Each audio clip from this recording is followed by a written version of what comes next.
1000 desert race.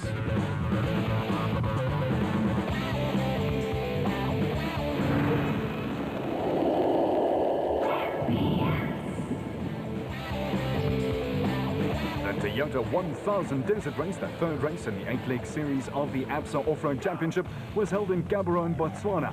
And after 2 very tight days of racing, it was still up for grabs. But let's recap the first day of racing over 460-odd kilometers. Neil Woolridge and Kenny Scholtheimer in the Ford SP had pole position after a fine prologue, with SA champ Evan Hutchison and Achim Bergman just a second behind in their Motorrad bat. Father and son, Nick and Ryan Harper, were off in the third spot in their Dermasun bat and were chasing hard.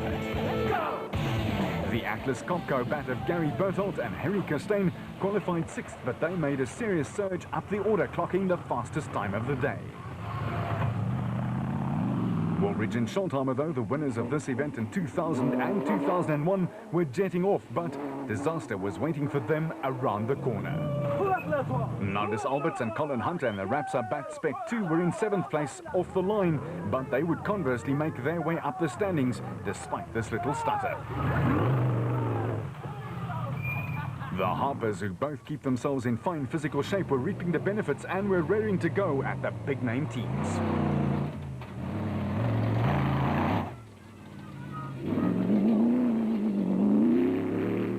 But there was only one team flying high. 3-time winner Hannes Grobler and his nav Francois Jordan were taking off and were putting together an amazing drive. They were 16th after the TT, but were low flying.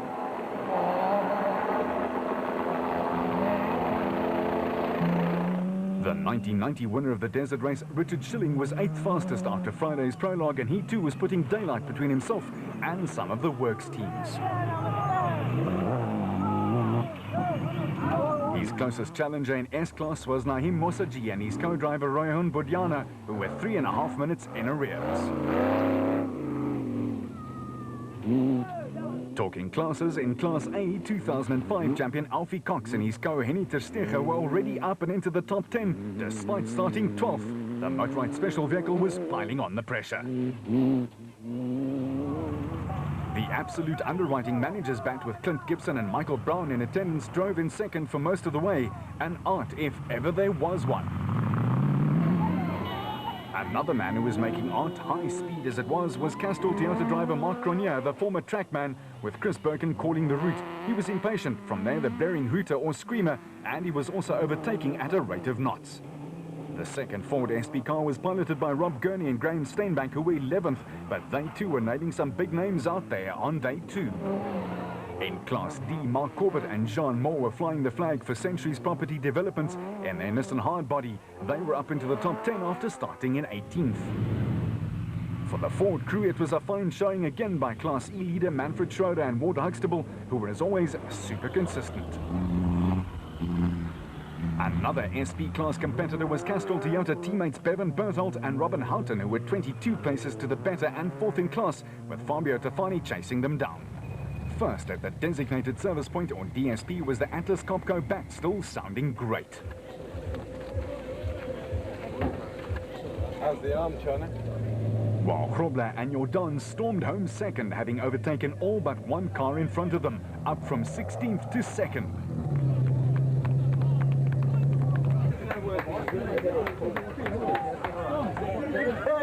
The Bosch of Botswana is notorious, and this tyre on the back of the Harper special vehicle confirmed it. That was a big prime cut. For Woolridge and Scholtheimer, a litany of problems caused them to fall from 1st to 43rd. This included a broken front diff, prop shaft trouble, and no 4-wheel drive all-power steering. Mike, what's wrong? For the Motorrad crew, there was elation and worry. Brandon Harkis was up into the top 10, but Hutchison had slipped 54 places. Some teams had complete vehicle bodywork remodeled, but the Nissan lads were furiously at work readying the charge for the final 200-odd Ks back to the capital, Gaborone.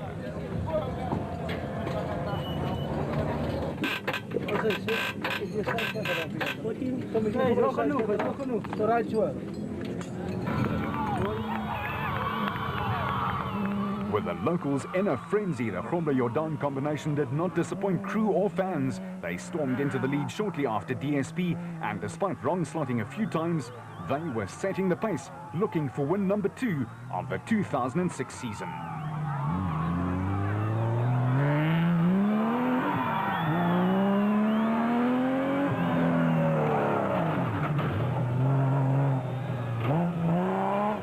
This mistake gave Bertelt and Costain another chance to close the gap, but in the end, they just couldn't keep up. The Dermasun lads, the Harpers, were closing a few gaps of their own and were just 4 minutes behind the yellow Atlas Copco.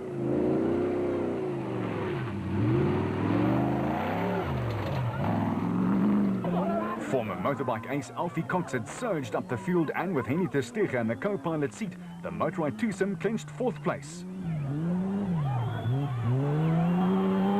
Grenier and Birkin brought the slightly remodeled Castrol Toyota Hilux home in 5th place for a solid 2nd place in the SP class. While Nardus Alberts and his co-Colin Hunter impressed with a solid drive home from DSP to clock 3 hours and 45 seconds for day 2's 460 Ks. Gurney and Steinbach were charged with being the top forward following the demise of Schulthammer, and their Ranger did the team proud. Motorrad's Brandon Harkis, despite getting horribly lost at one stage, was still fast enough to slot into 8th place, driving solo, a great performance.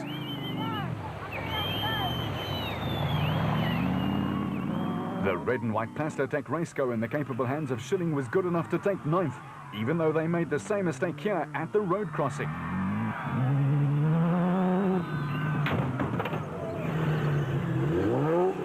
Which gave Corbett and Moore a chance to close the gap.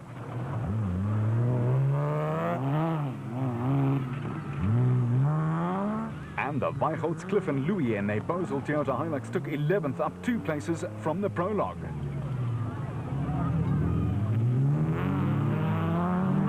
In Class E, Manfred Schroeder and Ward Huxtable were ahead by almost 7 minutes and were looking in control.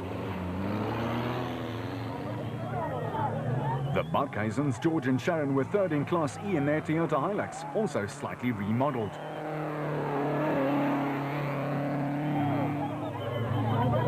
While Mark and Stuart Moffat in their Bosel Toyota Hilux were in 23rd overall and 4th in Class E.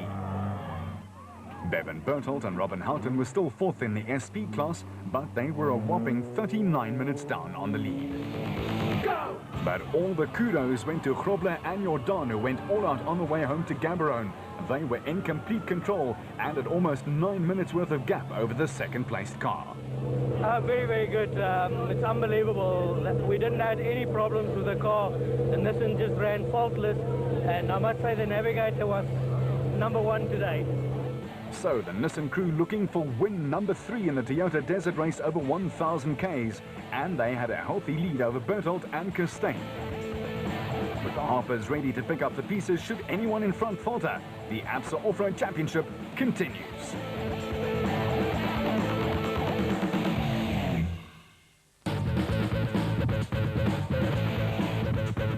It was an inquisitive moon that watched over teams and drivers as they prepared for the last day of the 2006 Toyota 1000 Desert Race, with a full 460 kilometers at Bundu Bashing awaiting the more than 50 survivors who were still in the lineup from the 66 that started the prologue 2 days before. For Nick and Ryan Harper and the Dermasun Bat, it was a matter of go for as long as one can with a puncture. Look, we had quite a clean run. Unfortunately, we got a puncture early on in about 100 Ks from the start yesterday. We decided to actually run. It was a front wheel puncture, so we ran with that puncture for about 90 Ks until it basically demolished itself. The reason I did that was because I wanted to stay ahead of the cars. I knew I was dropping off the pace, but if we stopped where we got at 100 Ks out, we would have been behind like 5 or 6 cars before we got going again, and then we would have got the dust. So it was a calculated decision, and I think it paid off, you know. And that heavy overgrowth attributed to the unusually high rainfall that claimed victims everywhere. As for the navigators, the route was sketchily marked in places, thus the pressure was on for the map readers. Day 3, navigators worked to keep the car absolutely on the road.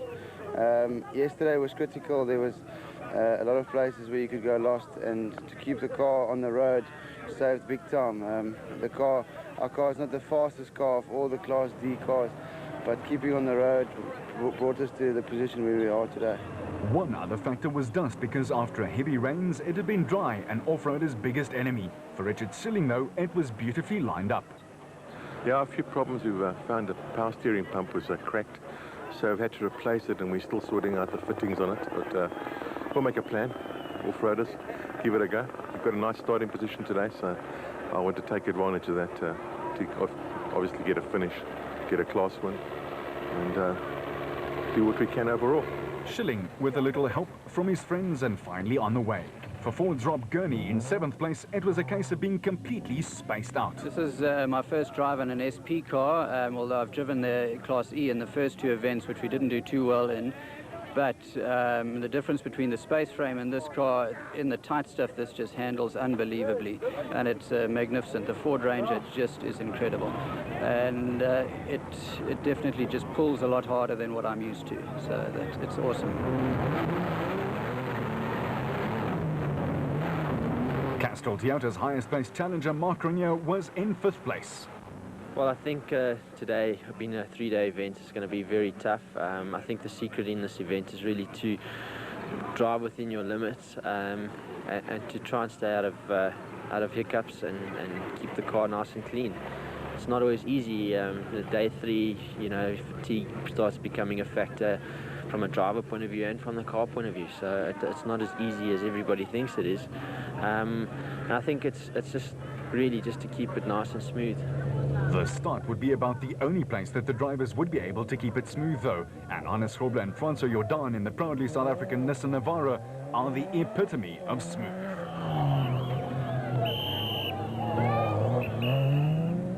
The Nissan lads had a mighty 8 minutes and 51-second advantage over the Atlas Copco crew of Gary Berthold and Henry Kirstein. While the Harpers, second in Class A, were more than ready to chase the 2 title contenders ahead of them. The Motorrad team's highest placed runner was Brandon Harkes, who left the line in 8th place, 20 minutes behind the Nissan. Meanwhile, Grobler, hunting a 4th victory in Botswana, was letting it all hang out. While the Atlas Copco, firmly in 2nd and under the control of Gary Berthold, was heading for disaster.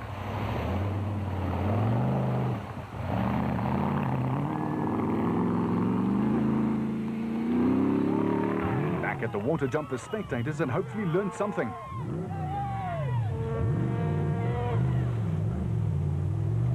Yes, they'd taken a few steps back as the Harpers treaded softly through.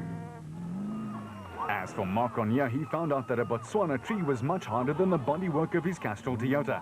Renier was having a hard time. He got a 30-minute penalty for dangerous driving, and a broken steering didn't help either. Meanwhile, Cox was looking for a 3rd type of win in this race. He'd won on a motorbike, in a production vehicle last year, and in the special car category. He was right in the hunt, up into 4th place. The Raps are back with Nandis Alberts and Colin Hunter aboard, was doing just about everything right, and they were edging up to the leaders as well.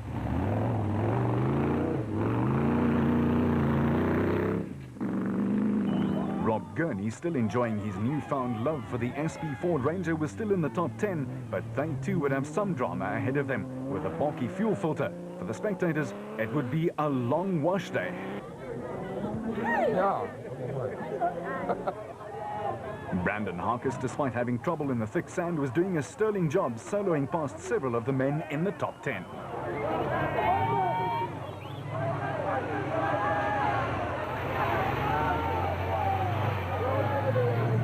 Schilling and Davies were going along steadily, but that power steering pump was still giving them trouble.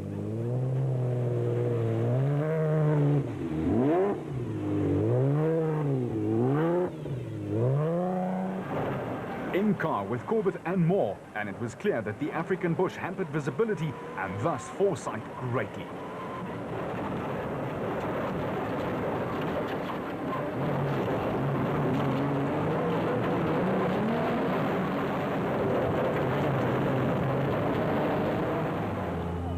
Cliff and Louis Weichelt's Bosel Toyota Hilux was the 3rd of the sponsors' cars in the top 10, and they were going well. and being chased hard by Class D chasers Chris Visser and Jaapie Baardhorst in the Tyco Toyota. Schroeder, who was a lowly 21st after the prologue, had streaked through the field in his Ford Ranger, was up into 13th place and holding station. Mr. Consistent Nashua Mobile's Terence Marsh had made a big move, 23rd after the time trial, 15th after day 2, and still the trend was continuing. Marcus Taylor and Mark de Chalane, though, were 16th after day 2, but they would slide back 20 places after some mechanical problems. Bevan Berthold and Robin Houghton were on the other side of that scale. They were 58th after the TT, but they were cutting through and into the top 25 on the final day.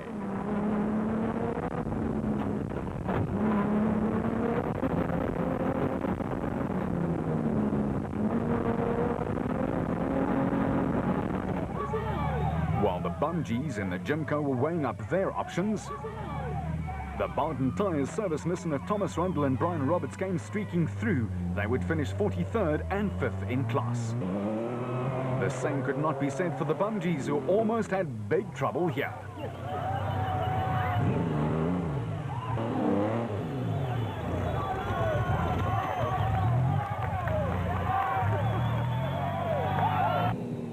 But no trouble for a free-flowing Hannes Grobler, who was opening up the taps.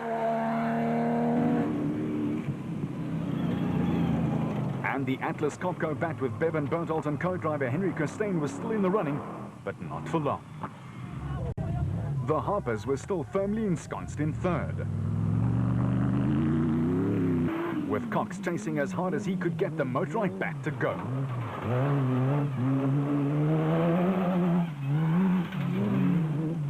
This type of sand always exacts a toll on driver and steed, but Alberts and Hunter were oblivious to these demands. Harkis was the second Motorite vehicle in the top 8, and he was overtaking like a maniac. The battered-looking Toyota showing the scars of battle sped by, and DSP could not come fast enough for Mark Ronier. The father and son crew, the Leichelts, were up into the top 10 and planned to hold it right there, with Visser and Baardhorst closing down on them at a rate of knots.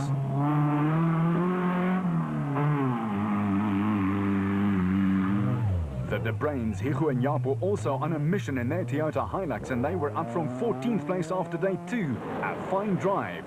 Meanwhile, Corbett and Moore went bundu bashing.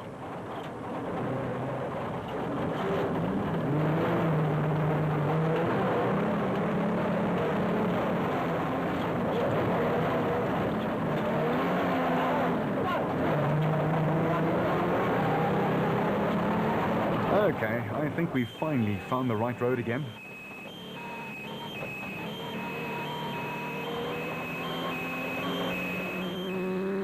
The Plastotech team, despite their technical problems, were flying along, but Schilling knew that he could not push quite as hard as he wanted to. One of the drives of the final day, though, went to Karl-Heinz Sulwalt and Monikus Helberg, who were 6 places to the better and still climbing. They were 20th overnight.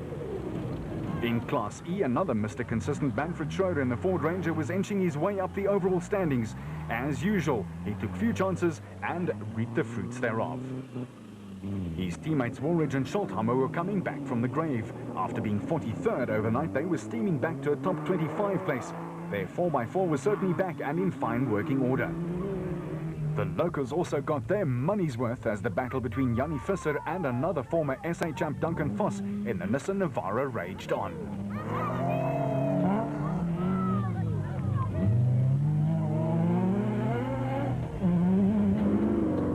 In car with Shamir Wariyawa and his co-VZ Van Sale in the Total Porter showed just how tough it was to navigate in the dense bush.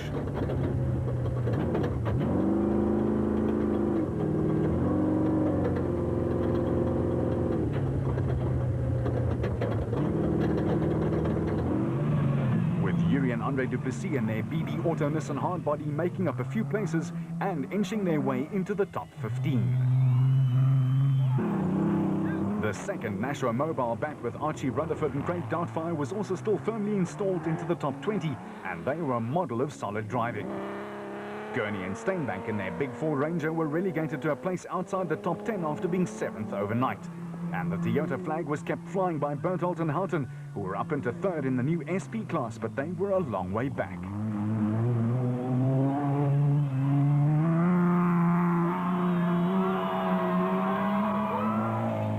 In Class B, the leaders were Gil Nel and Johan Smallberger in their Bosel Truggy.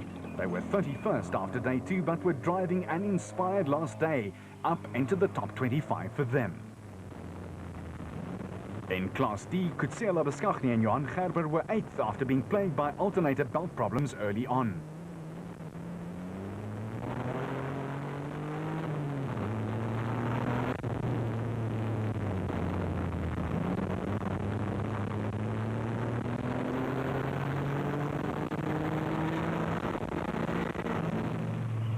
Former trackman Fabio Tafani and his co-driver Michael Barron were going along well and were 4th in Class E, their best drive of the 06 season.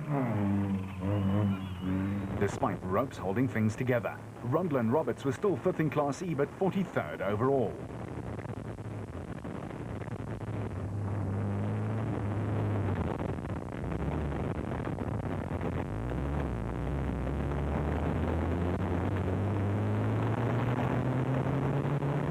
But the man they were all chasing, Hannes Schrobler, had complete control, not only over his car, but also the rest of the field.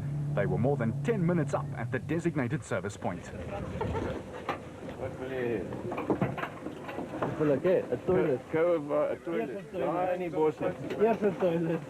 Well, we don't get information. We just take a pace and we think that the guys won't catch us or they won't catch us too fast, you know.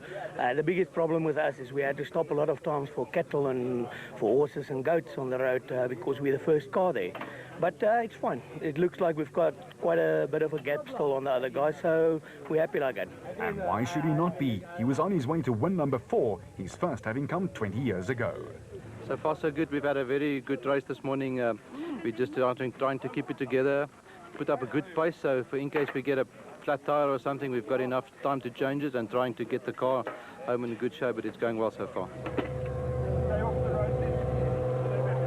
Get that one off. The Atlas Copco outfit with Berthold and Costain aboard were holding it together, but their bad luck was unfortunately still ahead of them. It was excellent. We had a very good run up till here. It's busy there. Well, my driver is busy. I mean, it's tough. Some places are very tight. And yeah, I think our luck is changing as well. We had problems in Darling, obvious in the sugar belt as well. But now it seems that everything is coming together and start working for us. Little did they know at that stage. It's been a tremendously tough day out there today. The route is very badly rutted out. It's an extremely tough route. They've got an exceptionally tight sections all the time. We're not getting out of second gear. So a very tough day in the office. I think there's going to be an even higher attrition rate today. But attrition rate was the furthest thing from Alfie Cox's mind. Yeah, look, the pressure's on. The boys aren't letting off. And really, from this morning, we've been really flat out the whole way. But just about 20 k's from here now, I've got higher water and oil temperature, so we just have to check it. Because obviously a finish is important, but yeah, it's the fastest desert race I've done, definitely. And in the 2 or 3 I've done in the car, pressure's on. The boys aren't letting up, and it's been a fast race up until now. So hopefully we can sort it out and take some points, get home. Looking a lot worse for where the Cronje Toyota in 21st place had taken a battering.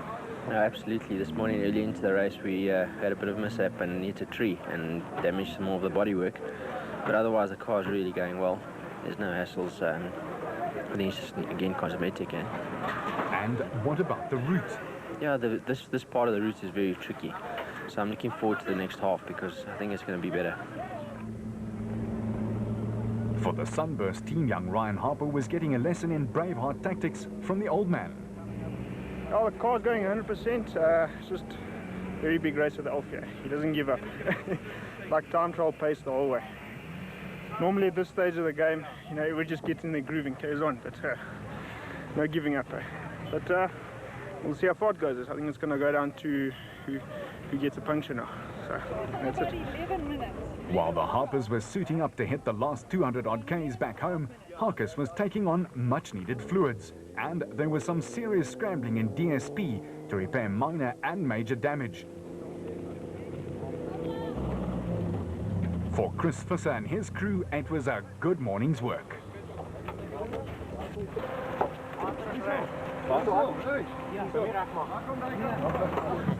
Chris, you've managed to make up a few places.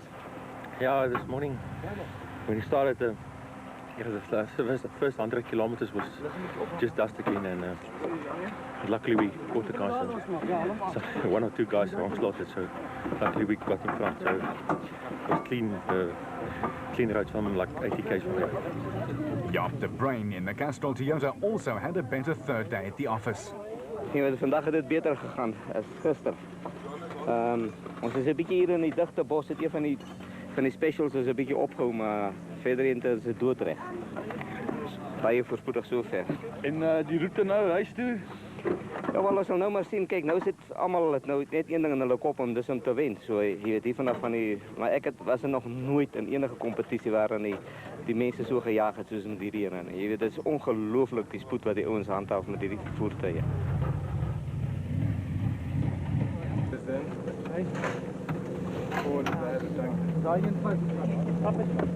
And that was the general feeling throughout the field. The pace was up, the bush dense, the heat was starting to play a role, and there was still a long, long way to go. And keep in mind that these men and their machines had already raced 800 Ks. For Ward Huxtable, they just needed to keep it on the road. We're going well. We've got a substantial lead over the opposition in Class E, so we're taking it easy. We don't want to take any chances. The car's going like a train, so we've got lots in reserve. If we need to put our foot down, we can, but at this stage it would be pointless to take any chances. And that, in a nutshell, was the philosophy of his driver, Manfred Schroeder. Stay tuned for the finish of the Toyota Desert 1000 race.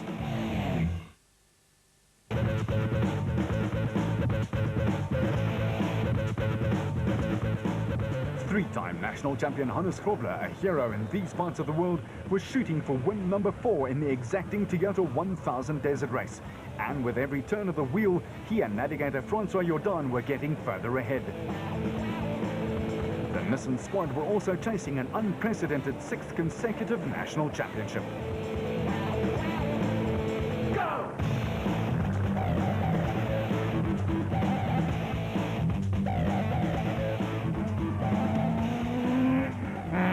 They were putting pedal to the metal. For the Atlas Copco team of Berthold and Costain, the hammer finally came down 100-odd Ks from the line. They broke a nerve bar, and from there on it was all downhill. And that was that. Their bad luck continued. This allowed the Harpers to take second spot. Meanwhile, Africa just carries on in its ways.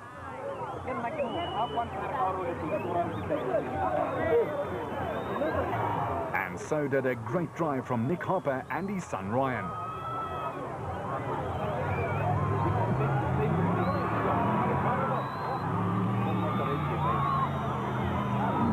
And as always, thousands of people came out to wish them luck on their way.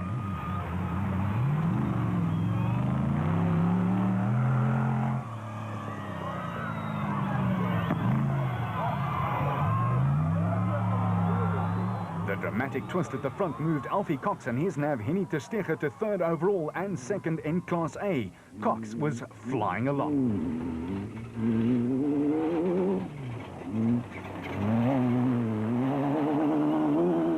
But he was being pushed all the way by Nardus Alberts and his co-driver Colin Hunter, who was doing a great job in their Rapsa Spec 2 Bat.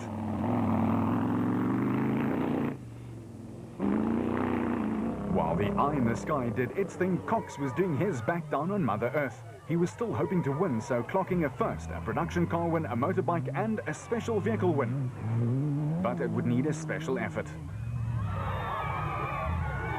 Also in Class A and chasing relentlessly was Alberts, who had an eye on the 2nd spot in his category.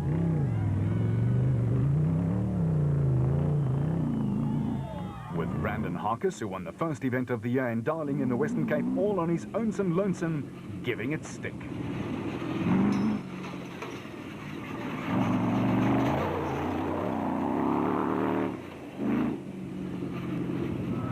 Tyco Trucks team, Chris Visser and Jaapie Badenhorst, had made a big push and were up from 12th to 6th, a massive boost for their championship hopes.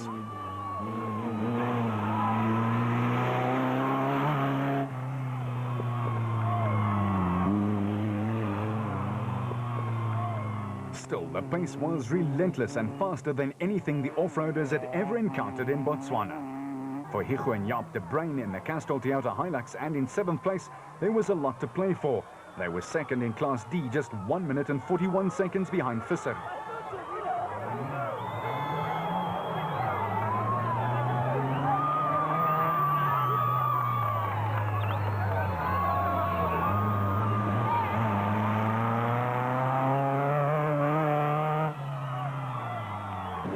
Mark Corbett and John Moore in their Century Properties Nissan Hardbody were third in Class D and were going about their job diligently. The dust, though, was still a problem, and then to make matters worse, Woolridge edged by 2.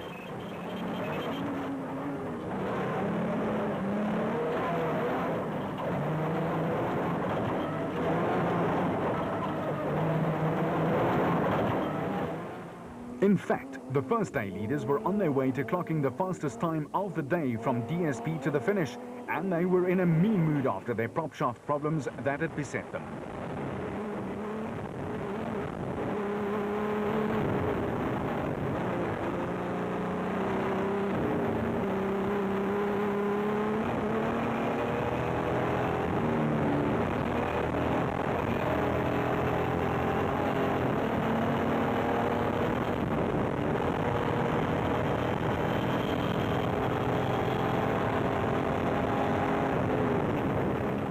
Woolridge was quite clearly going as hard as he possibly could. Corbett and Moore, who were 18th after the time trial, had picked up 9 places and was smooth, yet aggressive.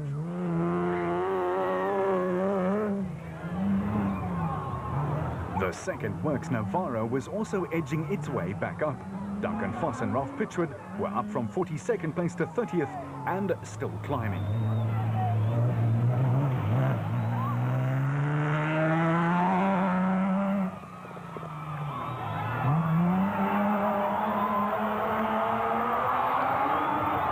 Reigning champions Nashua Mobile's Terence Marsh and Michael Whitehouse also had a dominant performance and were up from 15th overnight to 8th place.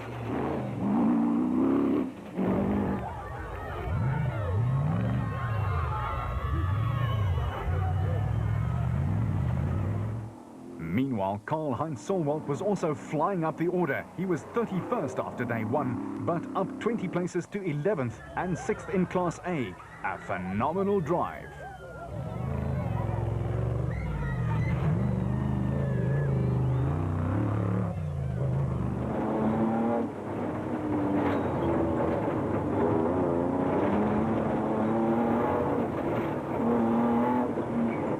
The Weichharts were also flowing well, and their Bosel Toyota was finally into the top 10, despite this stutter in the thick Botswana bush.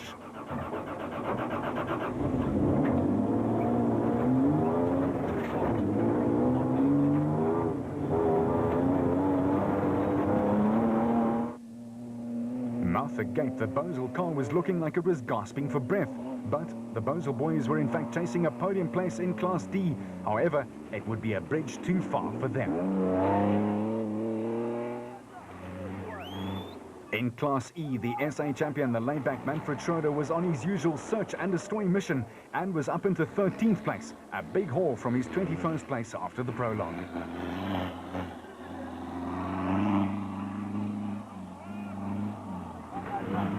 As for the evergreen veteran Richard Schilling and his faithful navigator Chris Davies, they were leading Class S by almost half an hour and still sounding great.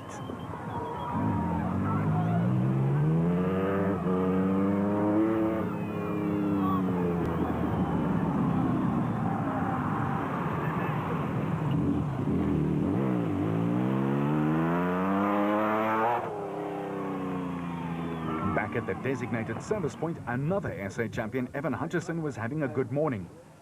No, we've had a good run so far this morning. I'm surprised there's nothing to do on the car because it's very, very rough out there. But we've had a good morning. A lot of dust, we've been passing a lot of guys. But we're having fun now. Made it to halfway, now we're just going to make it home. For other teams, the DSP was a time to regroup, repair and reorganize. It was a short but effective break from the long wait for the mechanics and support crew. And for the drivers and navs, a time to grab a quick bite, lubricate the throat and then saddle up and ride out again.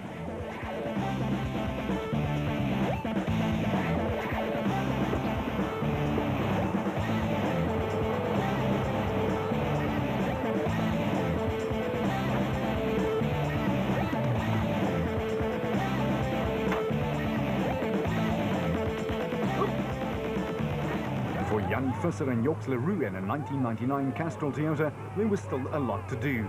They had been 21st overnight and they were hell-bent on getting into the top 15. They were on the bubble and they were second in Class E.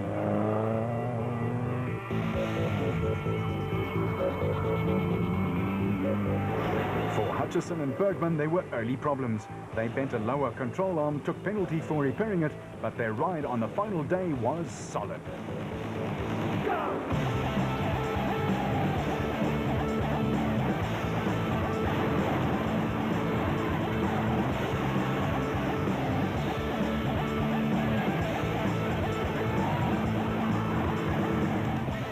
With no shortage of help from the local police force, the reigning SA champion Hutchison was on track for a finish, something that looked doubtful at one stage.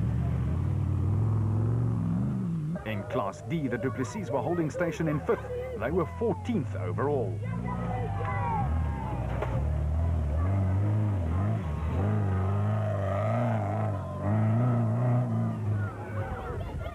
Rutherford and Doubtfire in the second Nasher Mobile Bat were just behind them in 16th, but was second in Class S, chasing Richard Schilling.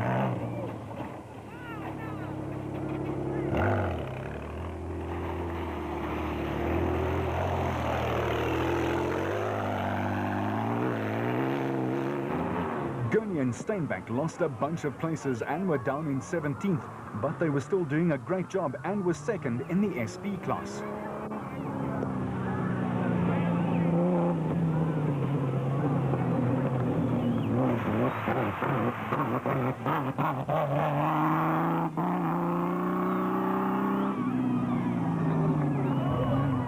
Mark and Stuart Moffat were one place further back in their Basel Hilux, but they were third in Class E.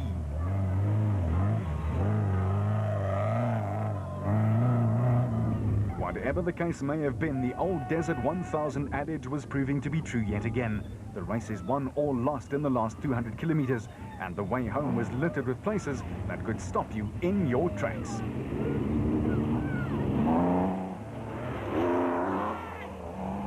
For Labuschagne and Gerber in their Nissan hardbody, they were just trying to get to the line in one piece.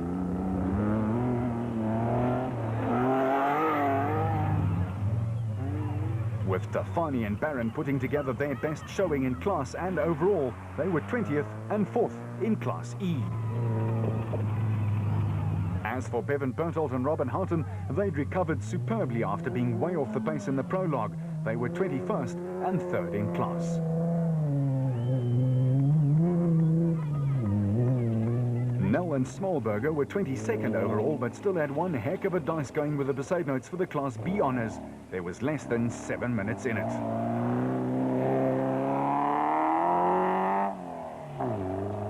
And the driver and the navigator in the Adenco Bat never gave up hope.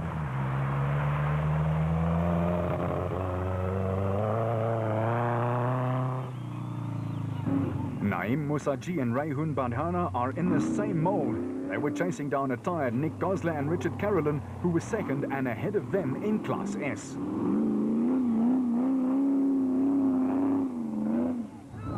The Barton Tyres Nissan of Rundle was proving to be a workhorse, if not as fast as the rest.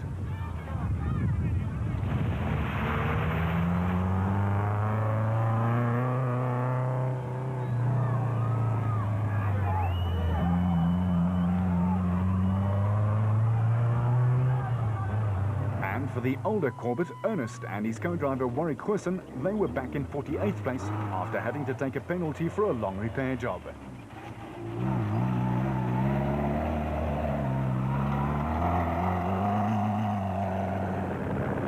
But With the Botswana faithful singing his praises numbering in the thousands, Grobler was streaking to a very popular win in the Nissan SP Navara. 4 wins spanning 2 decades and a fast time of 14 hours and 45 minutes to boot. A fine performance from the man who has now won 2 races in 2006 already, and there have only been 3. With a lot of time to spare right in his back pocket, Grobler brought it home safely for his 4th win in the Toyota 1000 Desert Race.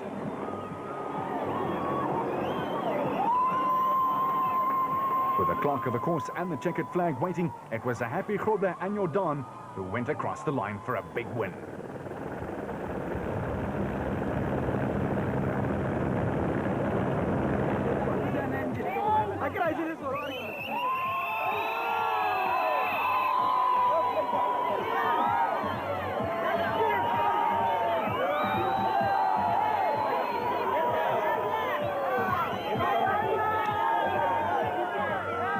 What was even more impressive was the winning margin, almost a quarter of an hour, and that after being in 16th place after the prologue. It was a wish come true for his navigator Francois Jordan, who'd never tasted victory here in Botswana. Yes, I'll tell you what, it was unbelievable. He's never won the desert race, and before the race he said to me he wanted to win it, and I said to him, oh, well, we're going to try. And it looks it all happens for the good. Any problems on the last bit coming home? Nothing, absolutely nothing. The car was unbelievable, just ran, didn't miss a beat. The only thing was that we had a lot of cattle and goats and things on the road, you know, and yeah, we took it reasonably easy, and halfway stop we looked at the times and we saw that we were quite far ahead, and we took it reasonably easy to the end. Someone who didn't take it easy at all was Nick Harper. As his son and co-driver Ryan told us, he threw everything at it, including the kitchen sink, but he fell short of making any impression on a flying Grobler at the front.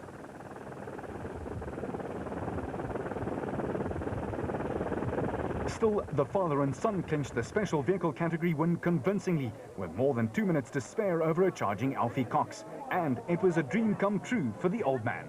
I wanted to win the desert. I've never won it before, 2/3, and been racing for many years, and I won the Roof of Africa, so it's the 2 big ones now that count. You know, the rest of them don't count, but the 2 big endurance races like the Roof of Africa and the desert race, those are the ones to win. So I've got the notches in the belt, you know. And he could wear it with pride, but they just made it, what with a rather limp-looking front left tyre. That gave up the ghost 20 k's from home. Cox had to settle for 2nd in the special vehicle class and 3rd overall, but the reigning SA champion who upset his former teammate Grobler last year was very aware of the history of this epic race, but in 06 the record books were rewritten again.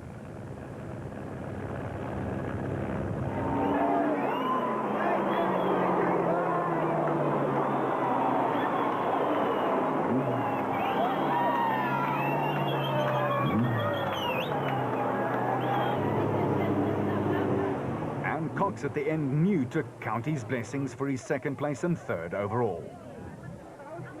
Yeah, look, it's been I mean, we know the desert race is 1,000 k's and everything sort of unfolds on the last day.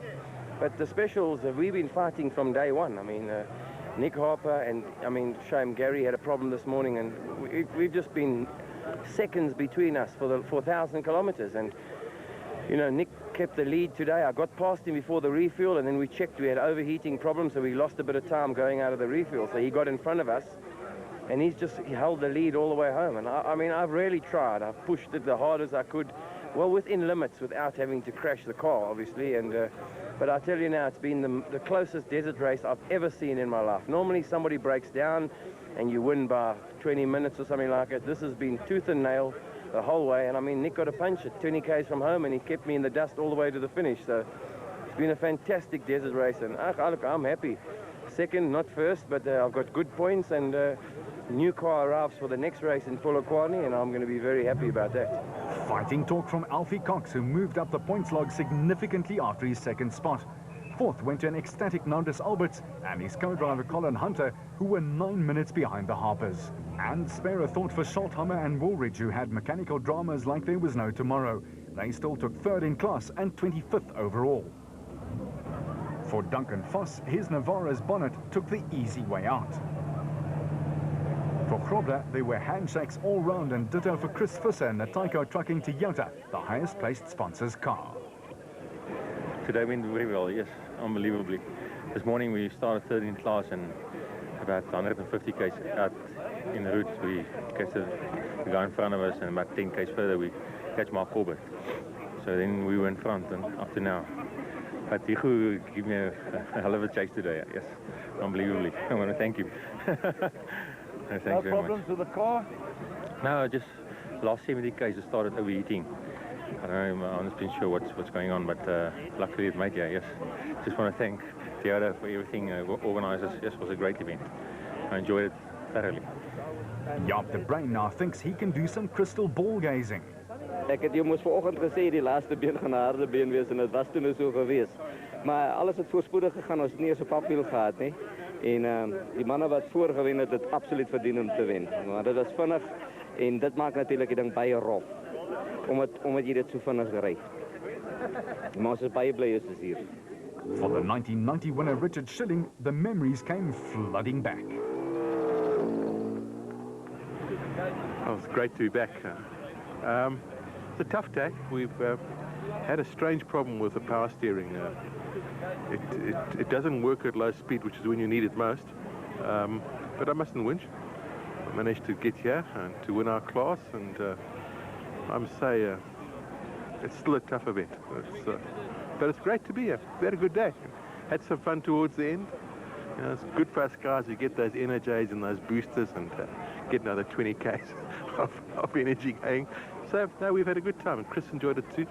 Thanks to the organisers. And there were the inevitable heartbreak stories to be broadcast too.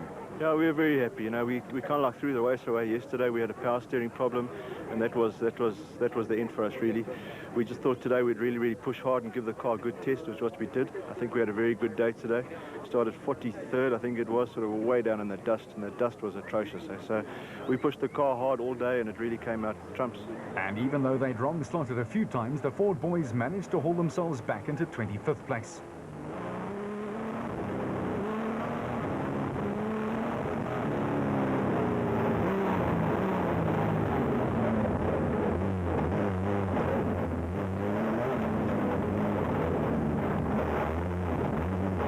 For their teammate Manfred Schroeder and Ward Huxtable, things were hanging out where they should not have been hanging at all. Yeah, we had a perfect run until about 60 k's out, and then we broke a leaf spring. And then the next ditch we went through, the prop shaft pulled out, so we only had front wheel drive with the prop shaft dragging on the ground. And unfortunately, the other Hilux came past us, but I think he still managed second in class. So after that, at least he made the finish. It's nice to finish a desert race again. And that probably underlines the toughness of the event. Just to reach the line in one piece is an achievement. It's one tough test. Het was vanaf geweest, het was rof geweest, het was stof geweest, dit was papwielen geweest, maar het was baie lekker geweest. Het was een heel eventvolle dag geweest. Ons in Giel het vir die laaste 20 kilo's het ons nou 'n moeëse daai gehad. En ons het reg agter mekaar klaar gemaak en dit was net die toppunt van die dag geweest. So dit was baie lekker. There were several other big dices throughout the field, and the Kreis, Jan and Hendrik and the Keymax Property Development Bat had a big one going with Gil Nel and Johan Smallberger in the Bozel Truggy Zarko. They gave it hell for leather all the way to the line, but it was Nel who got the Class B win. It was great, you know, this is what it's all about for me. I mean, to finish a race. This was one of the toughest desert races we've had. I think it's because of the rain, the thick bush. But this was a really tough one. And the last 200 kilos we sat almost without power steering. So we were racing on the cut brake. But this is what it's all about for us, to go and finish and enjoy the race, you know. So moving back from Class A, we were breaking everything, so we couldn't finish races, and that took all the pleasure out of it. The production car results show a big win for Grobler and Jordan, but the quick pace throughout did not leave many big gaps out there, and the top 10 was rounded out by the Moffats, who finished 18th overall. And a healthy 20-point lead for Krobler and Jordan in the Nissan Navara over the Ford pair, who were tied at the top after the first 2 rounds. Schroeder and Huxtable in the Class E Ford are third.